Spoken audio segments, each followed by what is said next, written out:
पुढची एक ब्रेकिंग बातमी आहे। चिक्की घोटाळा प्रकरणासंदर्भातली ही ब्रेकिंग बातमी आहे। पंकजा मुंडे यांच्यावरच्या आरोपांमध्ये तथ्य नाही आणि पंकजा मुंडेंना एसीबीने क्लीन चिट दिली आहे। एसीबीने सरकारकडे या संदर्भातला अहवालही सोपवलाय।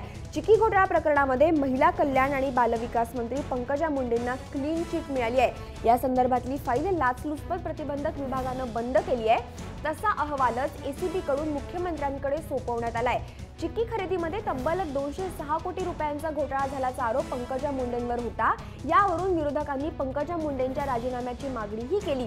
मात्र एसीबीने या प्रकरणामध्ये पंकजा मुंडेंना क्लीन चिट दिली आहे। एका दिवसात किती कंत्राट द्यायची याचा अधिकार पूर्णपणे संबंधित मंत्री आणि खात्याचा असल्याचं स्पष्टीकरण एसीबीने दिलंय।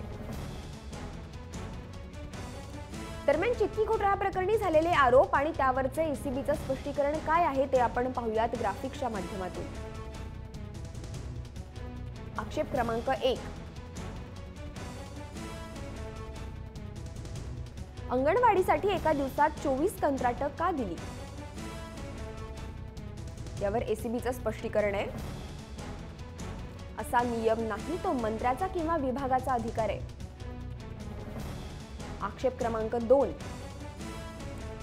रेट कंत्राट काढताना ई टेंडरिंगचा वापर का केला नाही? यावर एसीबीचं स्पष्टीकरण आहे, कंत्राटदारांची निवड यादीतूनच ई टेंडरिंगची गरज नाही। आक्षेप क्रमांक 3, गरजेपेक्षा जास्त वस्तू का मागवल्या? यावर एसीबीने स्पष्टीकरण दिलंय, महाराष्ट्रात लाखो अंगणवाड्यांना वस्तूंची गरज आहे। आक्षेप क्रमांक 4, खाद्यपदार्थांची गुणवत्ता खराब का? एसीबीचं स्पष्टीकरण आहे, दोषींवर विभागाकडून तातडीनं कारवाई।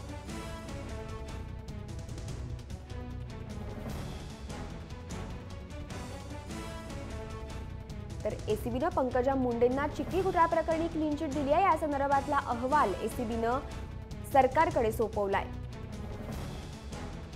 मोठा दिलासा म्हणावा लागेल हा पंकजा मुंडेंसाठी, कारण या घोटाळा प्रकरणी त्यांच्या राजीनाम्याची मागणीही विरोधकांकडून करण्यात आली होती आणि आता या क्लीन चिटमुळे त्यांना मोठा दिलासा मिळालाय।